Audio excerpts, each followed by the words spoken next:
दोस्तों, आज मैं आपसे एक ऐसी घटना के बारे में बात करने वाला हूं जिसने पूरे देश को हिला कर रख दिया है। सोचिए, वही अमेरिका जो कभी हमारा मित्र और साथी था, आज उसी ने भारत के भविष्य पर सीधा हमला कर दिया है। जी हां, सही सुना आपने। यह कोई मामूली कदम नहीं है, यह एक बड़ा झटका है। एक ऐसा झटका जो हमारी मेहनत, हमारी योजनाओं और हमारी आने वाली पीढ़ियों की उम्मीदों पर सीधा वार करता है। दोस्तों, भारत ने पिछले कुछ सालों में जो मुकाम हासिल किया है वह कमाल का है। हमारी अर्थव्यवस्था तेजी से बढ़ रही है, हमारे युवा हर क्षेत्र में चमक रहे हैं और हम दुनिया की शक्तियों के बीच अपनी जगह बना चुके हैं।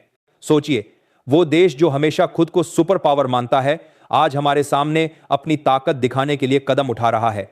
हर योजना जो हमने अपने भविष्य के लिए बनाई थी, हर सपना जो हमने अपनी आने वाली पीढ़ियों के लिए देखा था, उसके सामने यह नई चुनौती खड़ी हो गई है। और दोस्तों, यही वह पल है जब हमें महसूस होता है कि अब कोई ताकत हमारी मेहनत और हमारी इज्जत पर आसानी से हाथ नहीं डाल सकती। भारत अब डरता नहीं, झुकता नहीं और न ही पीछे हटता है। वो रास्ता जिसे भारत ने एशिया के दिल तक पहुंचने के लिए सालों से बनाया, जिस पर करोड़ों डॉलर लगाए और जिस पर भारत का आने वाला भविष्य टिका है, अगर उसी रास्ते पर अमेरिका अचानक ताला डाल दे तो? जी हां, यही हो रहा है। अमेरिका ने ईरान के चाबहार पोर्ट पर प्रतिबंध लगा दिए हैं। और यह सिर्फ ईरान के खिलाफ चाल नहीं है, बल्कि इसके पीछे सबसे बड़ा नुकसान भारत का है। अब सवाल यह है, क्या अमेरिका सचमुच ईरान को रोकना चाहता है या असली निशाना भारत है? क्या यह एक साधारण प्रतिबंध है या भारत की रणनीतिक रीढ़ पर सीधा वार? आइए पूरी कहानी विस्तार से समझते हैं। चाबहार पोर्ट, भारत का सपना। दोस्तों, सबसे पहले समझना होगा कि चाबहार पोर्ट भारत के लिए इतना अहम क्यों है। चाबहार ईरान के दक्षिण पूर्व में अरब सागर से जुड़ा एक बंदरगाह है।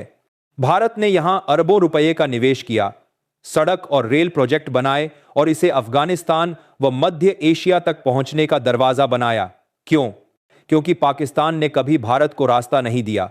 पाकिस्तान ने कभी भारत को रास्ता नहीं दिया। भारत को अफगानिस्तान और उसके पार यूरोप तक व्यापारिक पहुंच चाहिए थी, और चाबहार ही वो सुनहरा दरवाजा था जिसने भारत को बिना पाकिस्तान पर निर्भर हुए सीधे एशिया और यूरोप से जोड़ दिया। यानी चाबहार भारत की रणनीतिक धड़कन है। अमेरिका का प्रतिबंध। अब अमेरिका ने ईरान पर नए प्रतिबंध लगाकर सीधे चाबहार को भी अपने निशाने पर ले लिया है। वजह बताई गई, ईरान पर दबाव डालना, उसके परमाणु कार्यक्रम को रोकना और उसे वैश्विक राजनीति से अलग थलग करना। लेकिन दोस्तों, असली सच्चाई यह है कि इन प्रतिबंधों की सबसे बड़ी चोट भारत पर पड़ी है, क्योंकि चाबहार का मतलब ही भारत की स्वतंत्र विदेश नीति, भारत का व्यापारिक भविष्य और भारत का एशियाई सपना है। भारत का भविष्य क्यों खतरे में? ऊर्जा सुरक्षा पर चोट।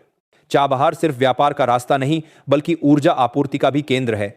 ईरान से तेल और गैस भारत के लिए सस्ते दामों में पहुंचते थे। अब यह सप्लाई खतरे में पड़ गई है। रणनीतिक पहुंच बंद। भारत ने चाबहार से अफगानिस्तान तक रेल लाइन बनाई थी, लेकिन प्रतिबंध के बाद इस पर काम रुक गया। यानी भारत का सेंट्रल एशिया कनेक्शन खतरे में है। चीन को मौका। जहां भारत फंस रहा है, वहीं चीन ईरान के ग्वादर पोर्ट में अरबों डॉलर का निवेश कर रहा है। सोचिए, अगर भारत चाबहार खो देगा तो पूरा इलाका चीन के हाथों में चला जाएगा, और यह भारत के लिए भविष्य का सबसे बड़ा खतरा है। अमेरिका का असली इरादा। दोस्तों, अमेरिका की यह चाल नई नहीं है। उसका असली इरादा साफ है, भारत को कमजोर करना और चीन पाकिस्तान को ताकत देना। क्योंकि अगर भारत के पास चाबहार का विकल्प नहीं रहेगा तो उसे मजबूरी में पाकिस्तान और चीन के इंफ्रास्ट्रक्चर पर नजर रखनी होगी। अमेरिका यह भी चाहता है कि भारत अपनी ऊर्जा जरूरतों के लिए सिर्फ खाड़ी देशों और अमेरिका पर निर्भर हो जाए, यानी आत्मनिर्भर भारत का सपना तोड़ दिया जाए। भारत का पलटवार। लेकिन भारत भी चुप बैठने वाला नहीं। भारत ने साफ किया है कि चाबहार सिर्फ एक पोर्ट नहीं, बल्कि एक अंतर्राष्ट्रीय परियोजना है। इसमें अफगानिस्तान, मध्य एशिया और रूस तक का भविष्य जुड़ा है। भारत ने अमेरिका से अपवाद की मांग की और कहा, चाबहार को प्रतिबंधों से बाहर रखा जाए। पहले अमेरिका को मजबूरी में यह छूट देनी पड़ी। अब सवाल आपसे कि क्या अमेरिका ने ईरान पर प्रतिबंध लगाकर अच्छा किया, और क्या भारत आने वाले समय में बिना अमेरिका के सुपर पावर देश बन पाएगा? अपना राय कमेंट करके जरूर बताएं।